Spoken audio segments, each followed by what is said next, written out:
Hello, everybody, and welcome to Problem Solve Her, an innovative and informative podcast with real women with real stories.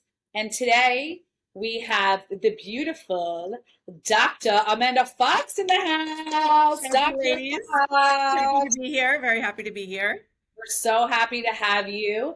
Dr. Amanda Fox is a transformative higher education leader, mentor, and advocate for age is going to come out here, little buddy, with over 2 decades of That's experience great. driving students, towards success, collaboration, giving them incredible advice, leadership, and also giving them the confidence that they need to succeed once they leave the nest, as in not home, but college, and going on to hopefully have a huge and budding career, especially females, right? Because Problem Solve Her is to really empower women of all ages. And Absolutely. that's something specifically that you do. And we are so excited to have you and to hear your insights. And we just want to start with a little bit of sprinkled of your background so that our viewers know who you are. And we're so excited to hear what you have to say. Well, thank you both for having me. I'm thrilled to be here. I love talking about empowering women. I love talking about the strong women in my own life. So I'm really excited to be part of this. So, as you said, yes, I've been in higher ed for over 20 years now. But I think more importantly is kind of where my story started. I come from a family of educators. Both my parents were community college professors. But even before that, my grandmother was really a trailblazer. She obtained her master's degree and her doctorate at a time when women were certainly not doing that. They were expected to be in the home and raising children. And so I really got a lot of my drive and my fire from her to basically lay the groundwork to say you can really do anything that you set your mind to in terms of what you want to achieve. So I've been so fortunate to have a really beautiful career. I work in an environment where I have a lot of first generation students, a lot of students from a variety of socioeconomic backgrounds who don't often have a lot of support at home.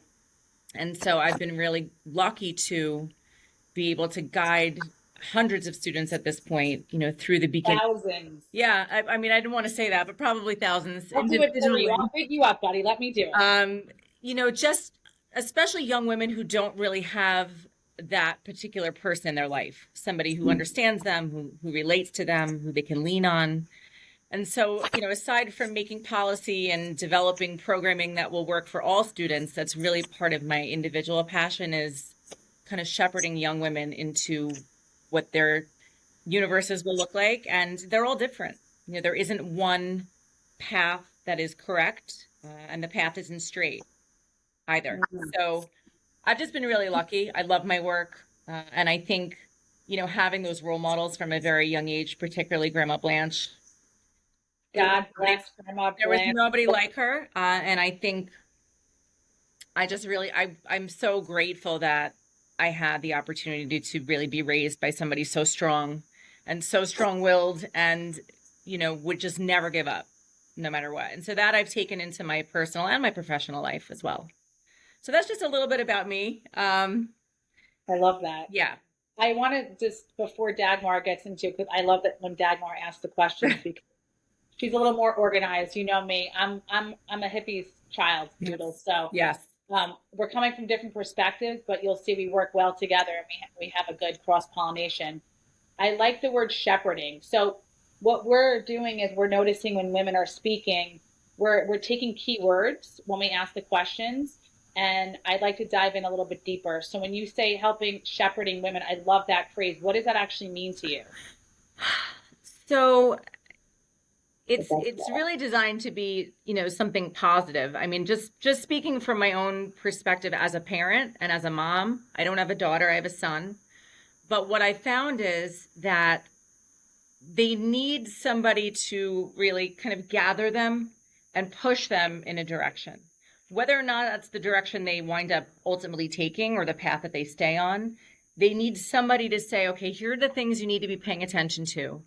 And how can I help you get from point A to point B to point C? Those points might change, but it's really more of just somebody, kind of like a shepherd with their animals out in the field, gathering people, making sure that their thoughts are on point, that they're making decisions that are going to benefit them, to try to prevent them from making, negative or damaging choices. A lot of these young people don't even realize that the choices they're making could potentially have, really lasting negative consequences. So not to help them make their choices, because I can't do that for them, but I think to help them understand that these are the things they need to be thinking about now in order to set themselves up for success later. So what would be damaging choices as an example? So a lot of young people now, I'm sure you see this, social media is really problematic, especially with the college age population, and students don't often realize that something that you can record, share, post on social media possibly can follow you, into the duration of your adult life. Employers are looking at this information. We see it in the news all the time with politicians. They're young, they say one thing, it really comes back to bite them. So not that this won't happen, but these are just things that I don't think young people, especially leaving that very sheltered high school environment into now, we're expecting them to just become young adults all of a sudden. You snap your fingers, you graduate from high school. That doesn't mean you know anything. It just means you're at the next step. So these very small little things that you or I possibly wouldn't think about now, young people, young women in particular, they can be very easily exploited. There's just a lot of ways. I think there's financial benefit that women sometimes see to putting themselves out on Instagram and on TikTok and, OnlyFans. And there's all these things that these girls can get wrapped up in. And so it's important for me to just highlight the potential dangers of that when I'm working with them in this capacity. So at the end, you help them think more holistically, long term. Yes. Not just right here and now. Yeah. And a lot of times these young women don't have anybody in their home or their family or their life to do that. A lot of our students here, young women I work with, English is not the language that's first spoken in their home. They are first generation college students. They are navigating this experience by themselves. So that's really meaningful work for me, aside from the academic piece, because I think that always falls into place. But it's, who do you want to be as a person? What are the values and the morals and things that are important to you? And if you don't know, let's talk about that and try to define those to help you move through, and grow. Because at the end of the day, we are educators. We're here to help them grow and develop. Right. But, I had an experience a few months ago, and I never thought about it. It was in a business environment where a boss complimented somebody who just got their degree on the smartness they choose the workplaces where they were interns. They could see on the choice of the workplace their mindset, right, their logic, and their intelligence of making the next move to have a more well-rounded.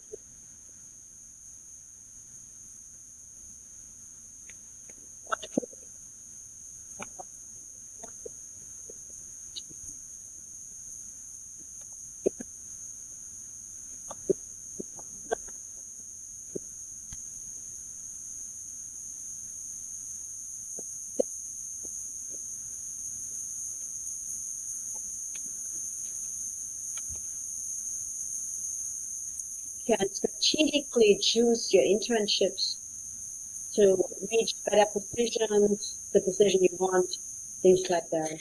So, you make a really good point, especially now in higher education. It's much more about applied learning, about externships, internships, getting yourself out there outside the classroom sooner, as early as possible, because employers are not just looking for book smarts anymore. They're looking for young people who are able to think critically, to solve problems, to be able to interact. Even social interaction for these young people, particularly since COVID, it's a totally different world. They're not comfortable speaking to each other. We're having to kind of re-socialize them.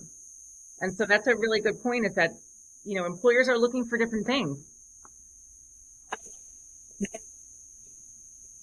I'm losing your audio a little bit. You're losing audio? Yeah, like you're kind of going in and out. That's better, whatever you just did. Okay. We'll keep Yeah. it on that. It's Great. Oh no, It's a the bug. bugs. No, buddy, there are these crazy bugs here in Florida. It's the bugs. Can you hear? Okay, I they've heard like a buzzing, like a whirring noise. They have them in Jamaica too. We call them crocos here. Yeah, we just said they're not going to come until it's dark, and I just looked at it, I was like, oh my god, it's happening now. It really sounds like the aliens Yeah. are coming down. Okay. Elon Musk just put something in because he wants to hear our conversation. Got it. Okay. I like what you just said.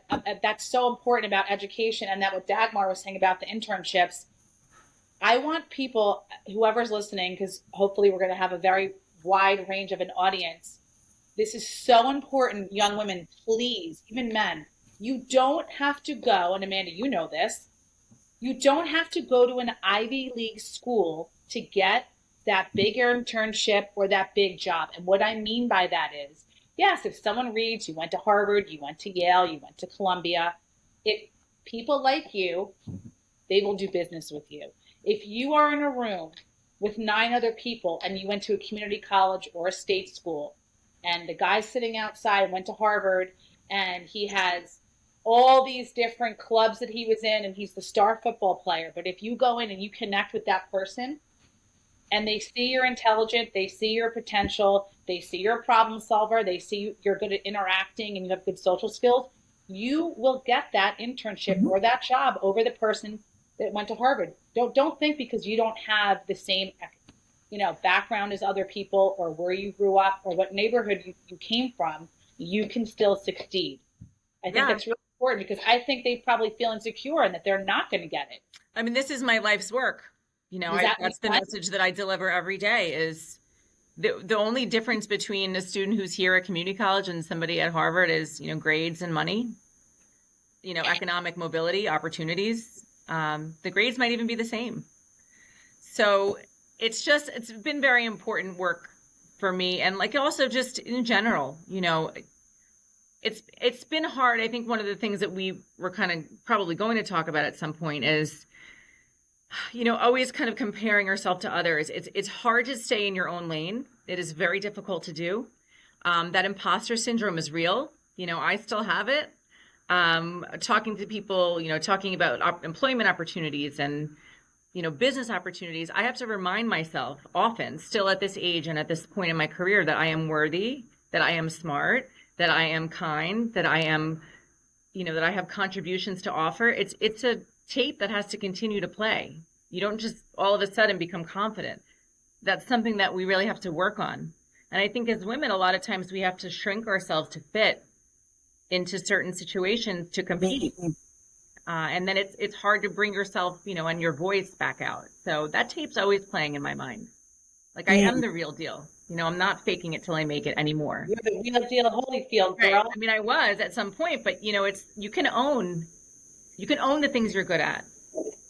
And that's, for all, and I know we're talking specifically about women, but, young women in business, women in education, it's like we often will not take risks because we don't want to be seen as aggressive or bitchy. Whereas a man will say the same thing in the room with the same people and he's seen as, assertive and confident. And so it's a fine line we have to walk. That narrative has been playing for hundreds of years, I'm sure. I don't know if it changed much. But unfortunately, we forget the community.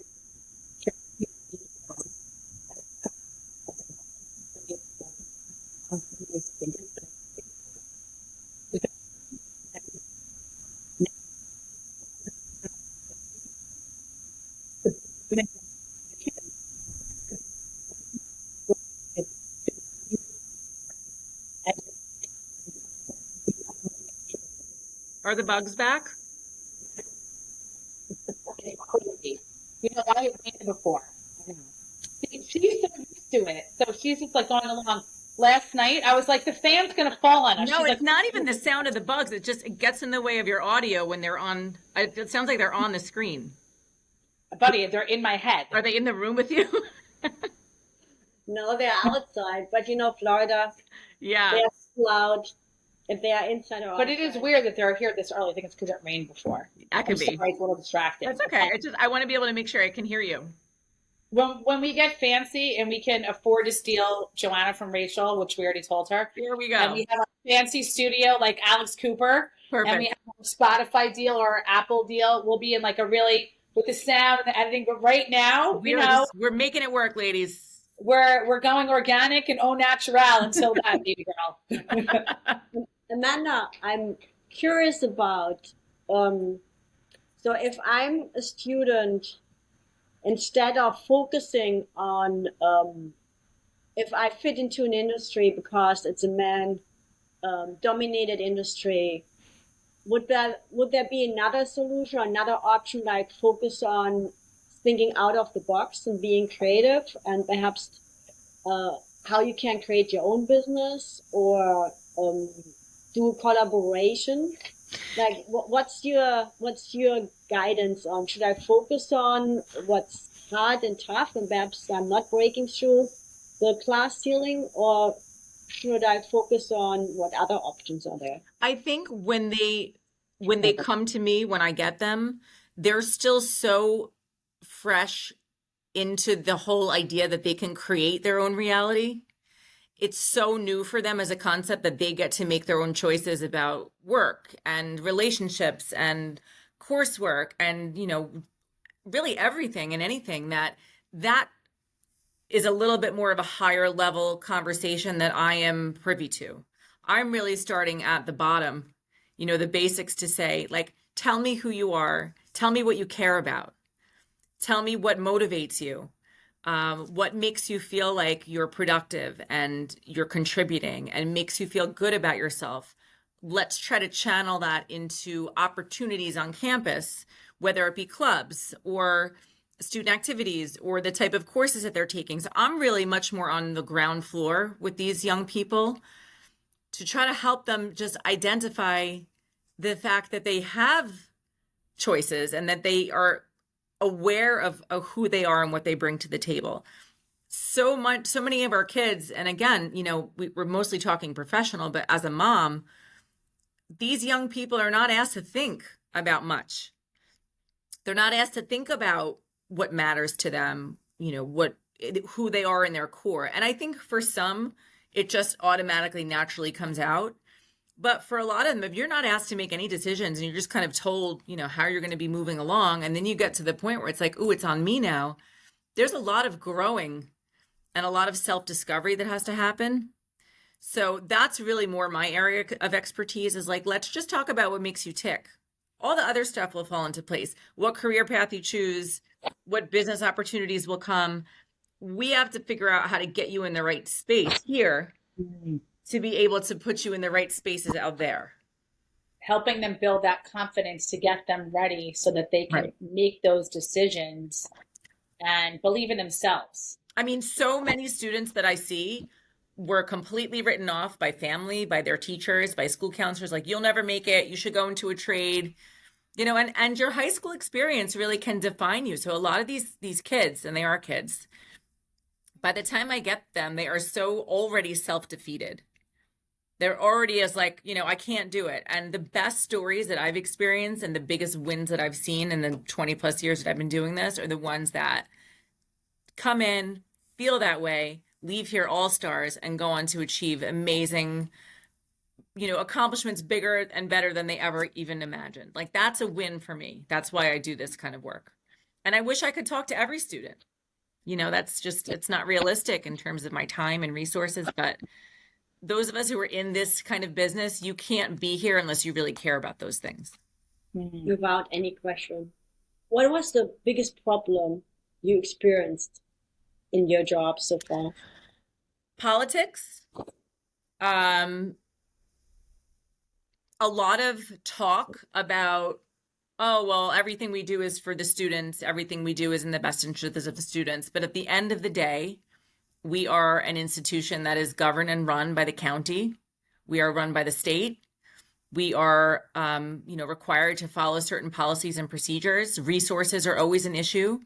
So it's always a push and pull, a battle of like, who's going to get the money, who's going to get the person to hire, whose program is going to get pushed to the top of the list. And it isn't necessarily always what's best for students. And so, like, red tape for me, as the personality type that I am and the way that I work is very frustrating because I can see the horizon and I can see all the things that it's right there and I know I can achieve it and accomplish it. But there's 8,000 things that I have to do in the middle that don't make any sense, but I have to do them to get where I want to go.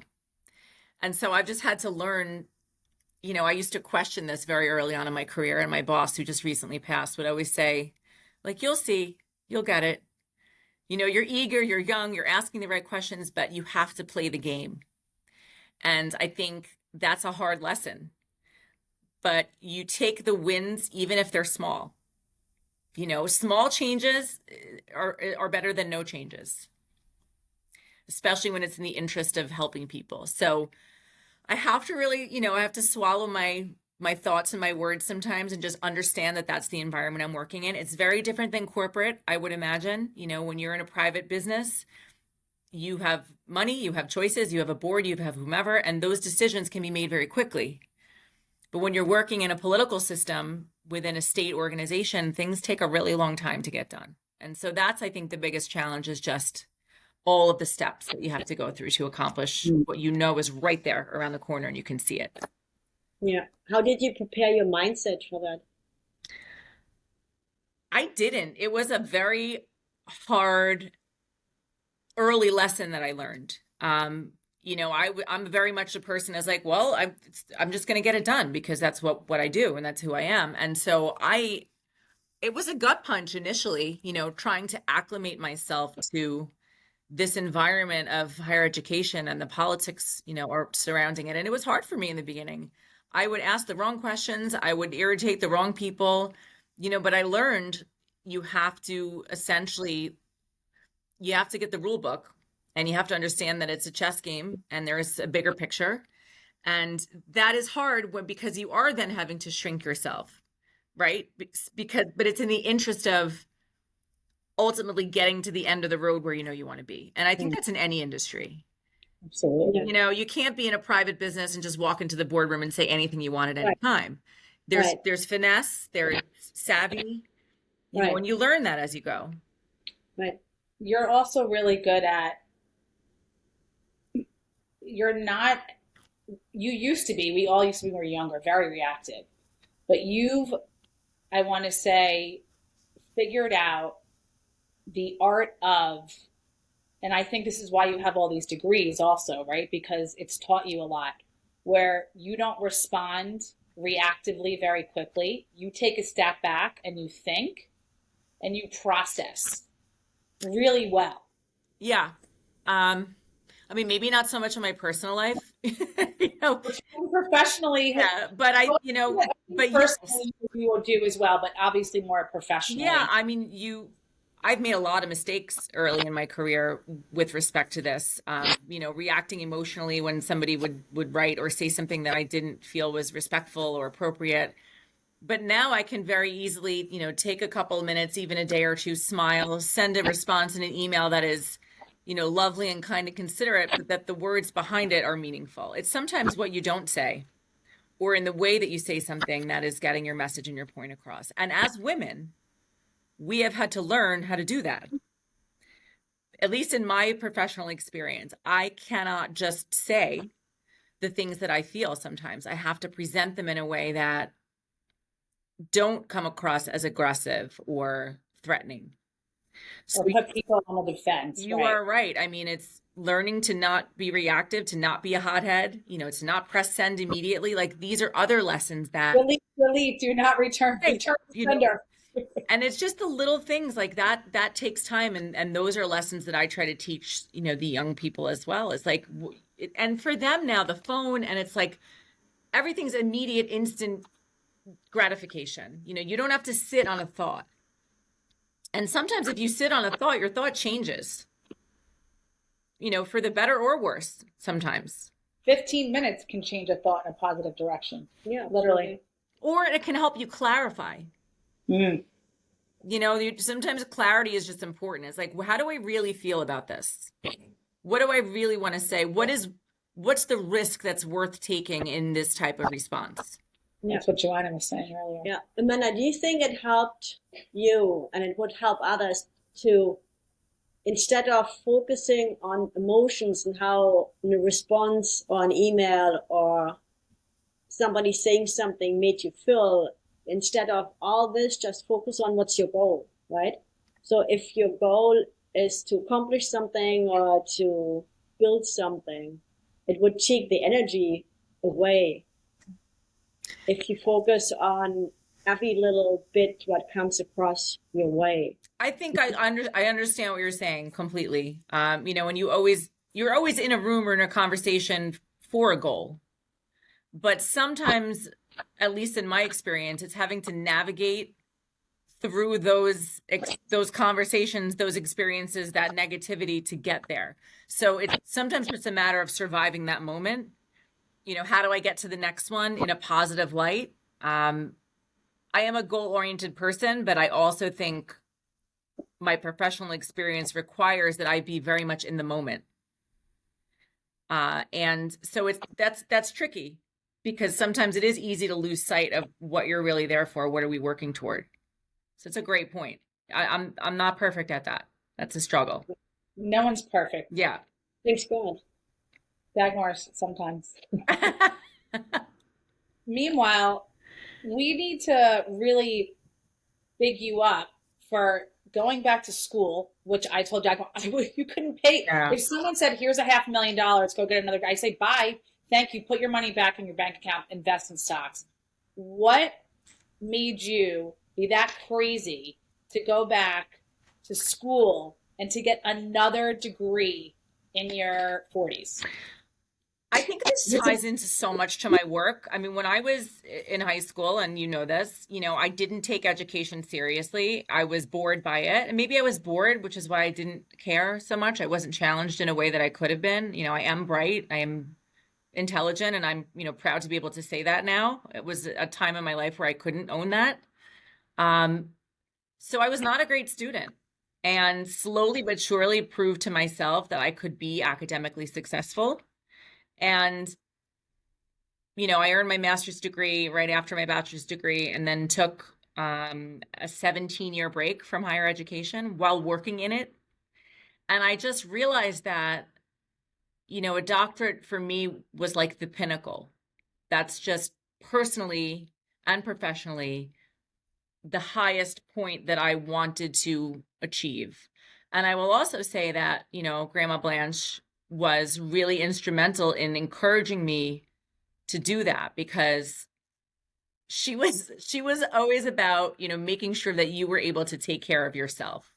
Like, don't ever be in a situation where you're relying on anyone. You know, she always used to say, you know, don't let the bastards get you down. I mean, that was like her, you know, her catchphrase that she would say about everything. She was very hilarious. She was hilarious, but she also was really, cynical is not the right word. She was suspect of people's intentions, and she always wanted to make sure that I had the ability to be independent. And she never wanted me to rely on anyone else, a man in particular, you know, to take care of me and to provide for me. A partnership, yes. But I think she grew up in a time where that was very unusual for women to be able to stand on their own. And so before she passed, she died in 2018. I started the program in 2017. She was like, do it. You have to do it. You got to do it. You got to see it through. You have to finish this. I know it's going to be hard. Don't give up. And like 1,000 times I wanted to quit. It was horrible. You know, it was like Monday night sitting in a classroom after working all day. But I excelled. And, you know, it's like my friends will make fun of me. They say I'm a nerd, and, you know, I care about my grades. I mean, 60 credits in my 40s with a 4.0, you know, like I'm gonna like, Okay. Pat that back. I'm gonna big myself up, because it was not easy. But that, and you know what the best part about it is, now I have all my diplomas on my shelf in my office, and students will come in. Now they're just in the middle of like their first semester in college. And they sit down and they look up, and the first thing they see is a degree from here where they're attending. And the last thing they see is a doctorate from St. John's, you know, 20 plus years later. So I don't even have to speak sometimes, where they just look up and say, you know, wow, like you did all that. It's like, yeah, and you can too. But they're giving you mad respect that's such a smart move on your end to have it in there. So when they walk in, they know who they're dealing with immediately. That, yes, But what I want them to see is that could be them. I don't care how they see me. I care how they see themselves. But that's, to know who you are. I want them to see themselves in a way where it's like, oh, okay, so she started here. She had no idea what she wanted to do, but now look, and she's helping me. And so like people stumble into careers, they stumble into things they're good at, but we all have natural inclinations toward things. We all have strengths and skills that, we help to kind of cultivate and they grow. And so, you're a schmoozer and you're a chatter and you're a talker, and I hear you are on a podcast. I'm The chutzpah. I right. just told her what chutzpah was. She didn't know. I'm a great communicator, and I'm really considerate and compassionate and kind. And so here I am. So like we all wind up where we're supposed to be, but it doesn't mean that it's just one thing. Yeah. You know what, Amanda, I get it. You're not seeking to be a superstar. You want to be the transformer for them. Absolutely. That's it. And I had a conversation with someone yesterday, and he asked me like, what were my goals? Where did I see myself in 5 years? That question that people ask you. My question. She asks grown adults that. I'm like, don't ask me that. I mean, I'm too old to answer that. So what I said to him was, where I am and who I'm with are not as important. The title doesn't matter to me. Yes, would I like to make more money? Of course, we all would. But where I need to be in 5 years is a place where I am valued, I'm respected, my expertise is considered and really taken into consideration in terms of decision making, and that I am given the respect that I have worked so hard to deserve. And doesn't matter what the environment is. It could be a different industry. It could be in a different institution. It could be in a different office in the same building. I need to make sure that all this work that I put in, that you are recognizing me for, is being recognized in my professional environment. So a lot of people have these timelines for themselves. I want to be an assistant vice president, and then I want to be the president. I don't have any aspirations to be anything other than respected and valued. And being seen and heard, which is what we all, at the end of the day. But you know what? It's what they want is not different what you want. It's just the difference is they use an environment externally and you use the environment internally. Right. Yeah, that's fair. Yeah. And how do you identify the steps needed to get there? It's a great question. I come with the easy stuff. Dagmar comes with the hard punching. That's easy for me too. Yeah, well, but how do I? So this is really meaningful, particularly most recently in my professional life. Talking about shrinking and commanding respect. I think you as a human being are willing to tolerate and experience only so much before something in here, I can't tell you what that thing is. Something in here says, that's it. We're done here. Yeah. And it doesn't mean that you make an immediate decision. It doesn't mean that you take an immediate action where you quit or you find a new partner. It's now I know that I need to start thinking about something else and looking toward the future and making a different decision. It's the stuckness sometimes it's the hardest. When you're in that cycle of I can't make a decision, I can't get out of this. Once in here and in my heart, I'm like, that's it. No, thank you, sir. I'm done. It could be a year from now. It could be 2 years from now. What is meant for me will come. But I have to be brave enough inside to say, okay, what's next for me? And I don't know what that light bulb moment is. I think it's different for everyone. I think your tolerance is everybody's tolerance is different. Everybody cares about different things. Different things matter to them. But so it's the getting out of being stuck in your own mind. And then whatever happens from there is of your own creation. You have to put yourself out there. That's a huge one, being stuck in your own mind. Yeah. We have to stop pressing play on that tape and take it out and put a new tape in and then press record. And because when the same one goes over and over in the hamster wheel, then nothing changes. It all stays the same. I mean, I talk a big game with my students. Very much about, affirmations and affirming yourself and, the beliefs and whatever you need to read or listen to, or just remind yourself that you are worthy and you are kind and you are all these things. But I really struggle with that. I wake up in the morning and it's like, what am I doing sometimes, and it's like, all right, wait, we're going to scratch that and we're going to get back to who we know we are. And so those moments of doubt, I mean, I have them daily. I think everyone probably does. But we're human. You're saying that because that's the one question that we didn't ask you that we have been asking everyone in the beginning, which is really important. And this is a good segue time. Please tell us, there was like 5 words on you at your best day and your worst day, just 5 bullet points on each. Because I think that's part of what you're saying. You're struggling with that every day. What's your best and what's your worst? I think it's important. On my best day, I'm joyful, I'm compassionate, I'm grounded, I'm strategic, thinking about how I can do the best job I possibly can. I'm very driven, on my best day. And like on my worst day, I'm anxious and I'm self-critical. Oh my goodness, I'm self-critical. I'm overextended. I'm restless. Impatient with myself mostly. So those are very different emotions. And 2 things can be true at once. I mean, you can have kind of all of those swirling at one time. And that's so true. Yeah. You can be thinking all those, I'm confident, but I feel like crap. yeah. I'm so proud of myself. God, I hate how my hair looks. We can be both at the same time. Absolutely. What do you do on these days? It can be draining, to have all of those different things happening at once, but you go back to the tape and it's like you just have to press pause and reset, and I have to take my own advice, and I'm really still working on that.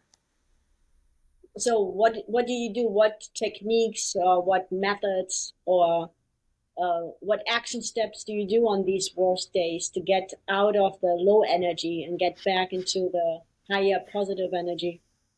Sometimes, honestly, it's just a matter of me breathing. Sometimes I have to just sit at my desk and like just breathe it all out, because I get overwhelmed, like waves of anxiety sometimes come thinking about all the things, not just work, but, my son and college and, where am I going to live and what's going to happen to my parents. And like, just we're in this point in our lives where there's just so many things going on, and I just become very overstimulated. So breathing, although seems very simple, is sometimes what I need to just snap me out of where I am. Getting up from my desk, taking a walk, changing the topic of the conversation. For me, like looking at a funny reel on Instagram, just snapping me out of that spiral that I'm in. Text me so I can make you laugh. Yeah, I mean, just the things that I know will bring me joy. And those anxious moments come and go. I mean, I think there's not a day in my life ever that I don't feel some level of anxiety and, insecurity. But anyone who says that they don't, I'm not sure they're human. It's what you do in that moment that makes the difference. Right. And it sounds like what you shared or what we heard earlier today and yesterday and the day before, it's like interrupters, right? You interrupt the spiral going down, and then by interrupting it, you have a chance to catch yourself. Yeah. And then I mean, I've had a lot of therapy in my life, and so that's one of the things that, we talk about frequently is like, how do you get out of your own head? How do you stop that? And, these little things like the breathing technique. I mean, I rely on it. Sometimes it works and sometimes it doesn't, and then you have to go to step 2 is like, all right, change the physical space that you're in. Change the environment. Isn't the deep tummy breathing something what changes your nervous system? It regulates your nervous system, right? It brings you back out of freeze, fly, or fight or flight. Yes. Yeah, and it seems so trivial and such a small thing, but it really works. No, it's not. It's big.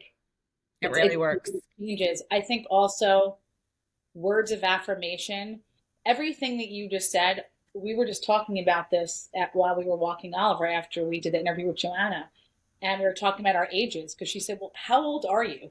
Because you know this better than anyone. I'm like, well, it depends on who you're talking to.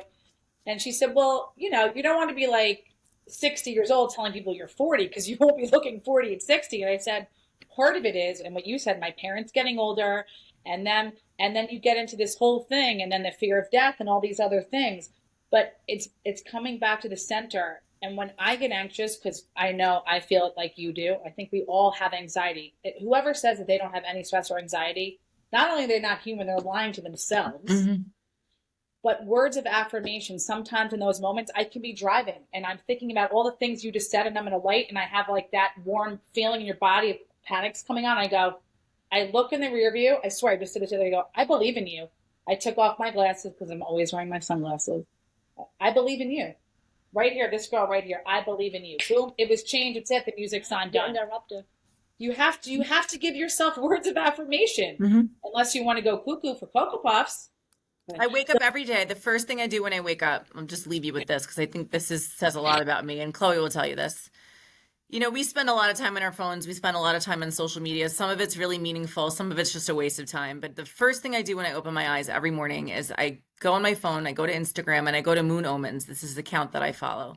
And every day it gives you a message about what you should be thinking about, or, some kind of aspect of your life that you should consider. Sometimes it's just like a blessing. And I share that with the world every single day, the first thing I do when I wake up. And 9 times out of 10, that thing that I read somehow ties into my life experience for that short period of time. And it's just been, I don't know if it's self-fulfilling, but I count on it now. And I read it and it's like, oh, you nailed that one. Like that one really hit. And to yesterday's was like all about kindness. And just making sure that you're continuing to be kind, whether or not you feel that coming back to you. And that's pretty on brand right now for me. So I'm going to take those messages and just run with them. Yeah. For me, what you focus on happens to you. If you focus on positive things will happen to you. If you focus on negative things will happen to you. Not because you get sent positive or negative things. It's you see. Yeah. Positive or negative things. It's like you're looking for a new red car, and then suddenly you see red cars everywhere. That's manifestation right there. You want to be pregnant, you never saw babies before, and now you see babies everywhere. And I think for a logical person, very structured person, very difficult to believe the manifestation part. But when I can break it down in the simple things, what you just said, right? If you use a tool, what puts it in your brain, and that's what you want to focus on, makes it much easier. Wouldn't you say that? Makes it much easier to make it happen? Yeah. So sometimes when we cannot do it. Yeah, you need some help. Yeah. Think about what you want, not what you don't want. It's that simple. Right. How do you help your students with that? I use that phrase, change the tape, a lot. My dad uses that. And I think maybe it's an old school thing that our parents said to us. Buddy, there's no tapes anymore. There is no switch. I don't want to hear that you can't. I don't want to hear that you're not worthy. Why don't you just take it like 15 weeks at a time? Let's do this semester. Let's see where it goes. Just trying to stop the spiraling of, oh my God, what if? It's like when you catastrophize things and you look so far into the future, it's very easy to get carried away. So I try to help them not necessarily stay in the moment, because that's not always the easiest thing to do, but let's just stay in the short term. But being in the moment, if we can master that, is so beautiful, because there's very little chaos going on in your head if you're just right now always. But getting there and being able to do that consistently every day is not easy, is it? No. Yeah. What was the biggest problem you ever experienced?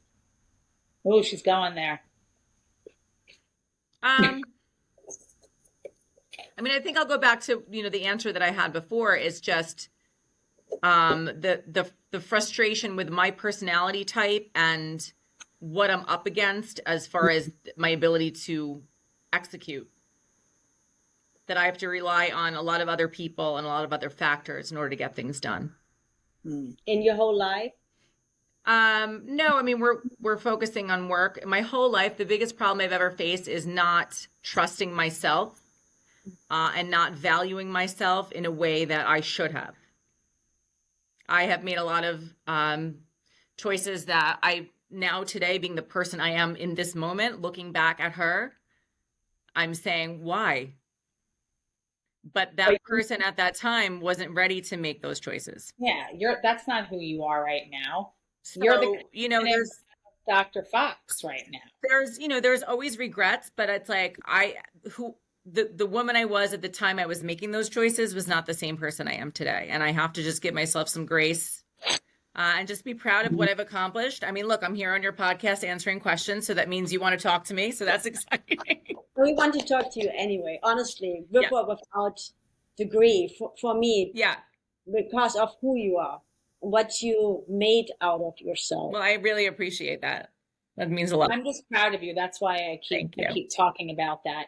I like what you just said. And I think that women in general need to do this because men are not as hard on themselves because their egos are a little bigger and they have different. And they're raised differently. Yeah, they're just different.